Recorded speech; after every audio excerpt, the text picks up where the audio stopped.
ವೃದ್ಧಾಪ್ಯದಲ್ಲೂ ಆರೋಗ್ಯವಾಗಿರಲು ಈ ಸರಳವಾದ 16 ನಿಯಮಗಳನ್ನು ತಪ್ಪದೇ ಪಾಲಿಸಿ.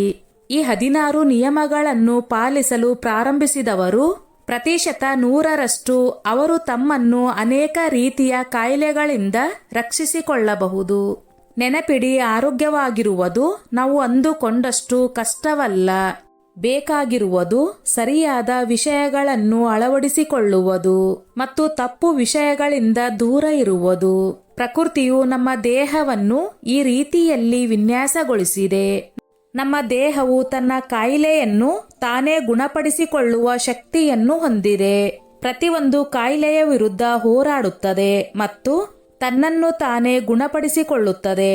ಆದರೆ ಇದಕ್ಕಾಗಿ ನಾವು ನಮ್ಮ ದೇಹಕ್ಕೆ ಸರಿಯಾದ ವಾತಾವರಣ ಮತ್ತು ಪೋಷಣೆಯನ್ನು ನೀಡುವುದು ಅವಶ್ಯಕ.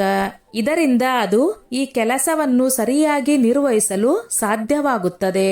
20 ರಿಂದ 25ರ ವಯಸ್ಸಿನಿಂದಲೇ ಅಥವಾ ನೀವು ಇಂದಿನಿಂದಲೇ ಈ ನಿಯಮಗಳನ್ನು ಅಳವಡಿಸಿಕೊಂಡರೆ ವೃದ್ಧಾಪ್ಯದ ಸಮಯದಲ್ಲಿ ಸಂತೋಷದಿಂದ ಜೀವನವನ್ನು ನಡೆಸಬಹುದು. ಸ್ನೇಹಿತರೆ, ಬೆಳಗ್ಗೆ ಎದ್ದ ತಕ್ಷಣ 1 ಲೋಟ ಬೆಚ್ಚಗಿನ ನೀರನ್ನು ತಪ್ಪದೆ ಕುಡಿಯಬೇಕು ಮತ್ತು ಬೆಳಗ್ಗೆ ಎದ್ದ ತಕ್ಷಣ ಮುಖವನ್ನು ತಣ್ಣೀರಿನಿಂದ ತೊಳೆಯಬೇಕು.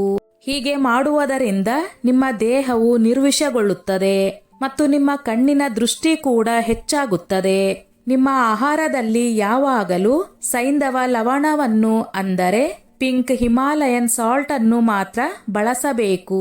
ಇದು ಸಾಮಾನ್ಯ ಉಪ್ಪಿನಂತೆ ದೇಹದಲ್ಲಿ ನೀರು ಉಳಿಯುವಿಕೆ ಮತ್ತು ರಕ್ತದ ಒತ್ತಡವನ್ನು ಹೆಚ್ಚಿಸುವುದಿಲ್ಲ. ಇದು ನಿಮ್ಮ ದೇಹಕ್ಕೆ ಅಗತ್ಯವಾದ ಖನಿಜಗಳನ್ನು ಒದಗಿಸುತ್ತದೆ. ಹಾಗಾಗಿ ಇದನ್ನು ನೀವು ಸೇವಿಸುವುದರಿಂದ ನಿಮ್ಮ ಆರೋಗ್ಯದ ಮೇಲೆ ಹೆಚ್ಚಿನ ಕೆಟ್ಟ ಪರಿಣಾಮ ಬೀರುವುದಿಲ್ಲ. ನೀವು ರಾತ್ರಿ ಊಟ ಮಾಡಿದ ನಂತರ ಕನಿಷ್ಠ ಪಕ್ಷ 500 ಹೆಜ್ಜೆ ನಡೆಯಲೇಬೇಕು. ಸಂಶೋಧನೆಗಳ ಪ್ರಕಾರ ರಾತ್ರಿ ಊಟ ಮಾಡಿದ ನಂತರ ನಡೆಯುವುದರಿಂದ ದೇಹದ ತೂಕ ಕಡಿಮೆಯಾಗುತ್ತದೆ, ಗ್ಯಾಸ್ ಮತ್ತು ಆಸಿಡಿಟಿ ಸಮಸ್ಯೆಗಳು ಬರುವುದಿಲ್ಲ ಮತ್ತು ನಿಮಗೆ ಉತ್ತಮ ನಿದ್ದೆ ಬರುತ್ತದೆ. ಊಟ ಮಾಡಿದ ನಂತರ ನೀರನ್ನು ಕನಿಷ್ಠ ಪಕ್ಷ ಅರ್ಧ ಗಂಟೆಯ ನಂತರವೇ ಕುಡಿಯಬೇಕು. ಊಟ ಮಾಡಿದ ತಕ್ಷಣ ನೀರು ಕುಡಿಯುವುದರಿಂದ ಜೀರ್ಣಕ್ರಿಯೆ ದುರ್ಬಲಗೊಳ್ಳುತ್ತದೆ ಮತ್ತು ತೂಕ ಹೆಚ್ಚಾಗುತ್ತದೆ. ಇದು ನಿಮ್ಮ ಹೊಟ್ಟೆ ಉಬ್ಬರಕ್ಕೂ ಕಾರಣವಾಗಬಹುದು. ಹೊಟ್ಟೆಯಲ್ಲಿ ಬೊಜ್ಜು ಬರುತ್ತದೆ. ದಿನಕ್ಕೆ 3 ರಿಂದ 4 ಲೀಟರ್ನಷ್ಟು ನೀರನ್ನು ತಪ್ಪದೆ ಕುಡಿಯಬೇಕು. ಹೀಗೆ ಮಾಡುವುದರಿಂದ ನೀವು ಬಹುತೇಕ ಎಲ್ಲಾ ರೀತಿಯ ಹೊಟ್ಟೆಯ ಕಾಯಿಲೆಗಳಿಂದ ದೂರ ಉಳಿಯುತ್ತೀರಿ. ನಿಮಗೆ ಮೂತ್ರಪಿಂಡದ ಕಲ್ಲುಗಳು ಎಂದಿಗೂ ಬರುವುದಿಲ್ಲ. ನಿಮ್ಮ ದೇಹದಿಂದ ಹಾನಿಕಾರಕ ವಿಷಕಾರಿ ಅಂಶಗಳು ಸಹ ಶುದ್ಧಿಯಾಗುತ್ತವೆ. ಅಡುಗೆ ಮಾಡಲು ಎಂದಿಗೂ ಶುದ್ಧೀಕರಿಸಿದ ಎಣ್ಣೆಯನ್ನು ಅಂದರೆ ರಿಫೈನ್ಡ್ ಆಯಿಲ್ ಅನ್ನು ಬಳಸಬಾರದು. ಬದಲಿಗೆ ಹಸುವಿನ ಶುದ್ಧ ತುಪ್ಪವನ್ನು ಬಳಸಬೇಕು.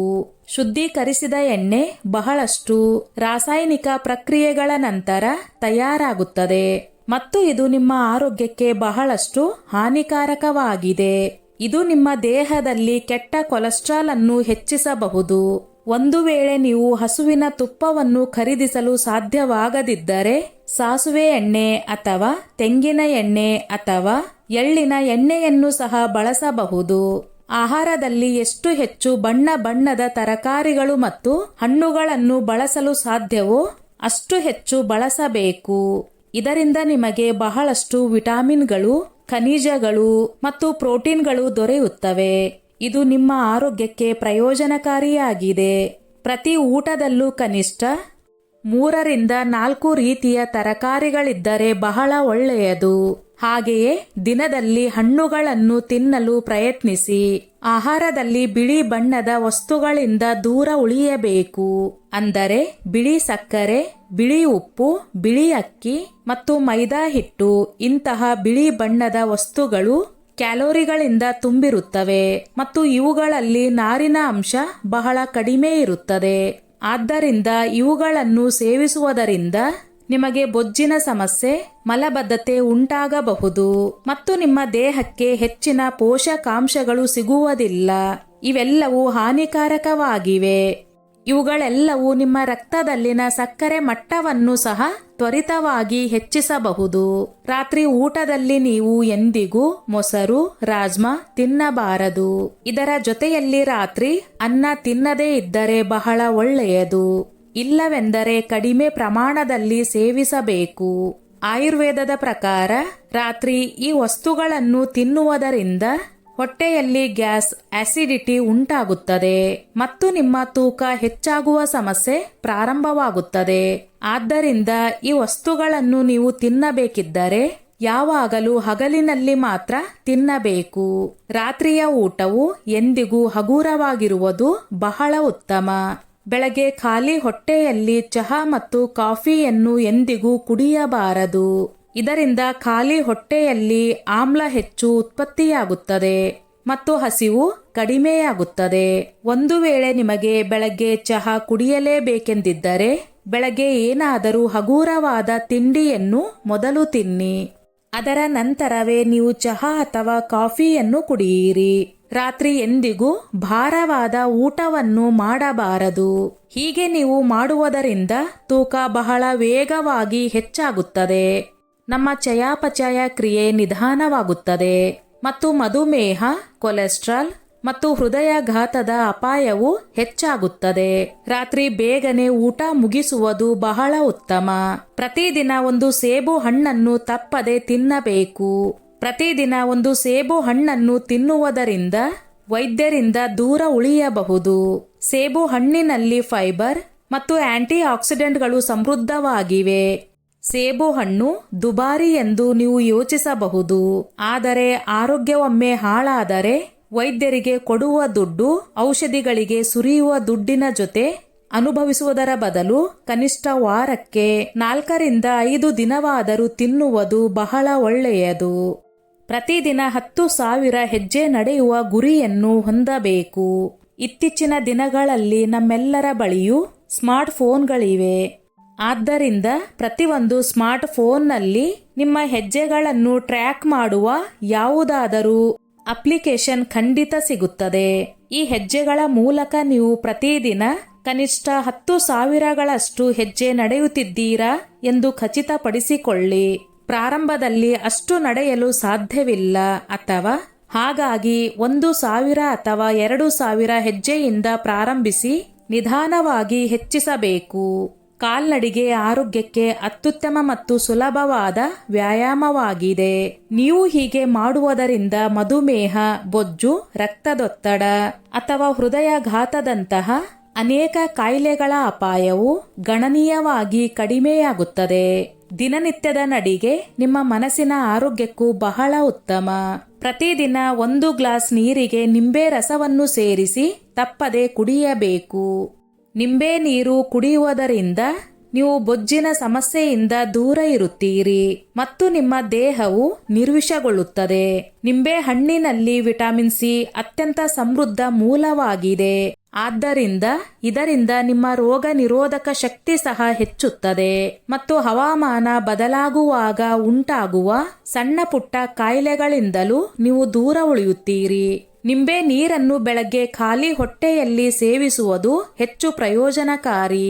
ಮಧ್ಯಾಹ್ನದ ಊಟಕ್ಕೆ ಅರ್ಧ ಗಂಟೆ ಮೊದಲು ಒಂದು ದೊಡ್ಡ ಬಟ್ಟಲು ಸಲಾಡ್ ಅನ್ನು ತಪ್ಪದೆ ತಿನ್ನಬೇಕು. ಸಲಾಡ್ ತಿನ್ನುವುದು ಆರೋಗ್ಯಕ್ಕೆ ಬಹಳ ಪ್ರಯೋಜನಕಾರಿ. ಇದನ್ನು ನೀವು ರಾತ್ರಿಯ ಹೊರತಾಗಿ ದಿನದ ಯಾವುದೇ ಸಮಯದಲ್ಲಿ ತಿನ್ನಬಹುದು.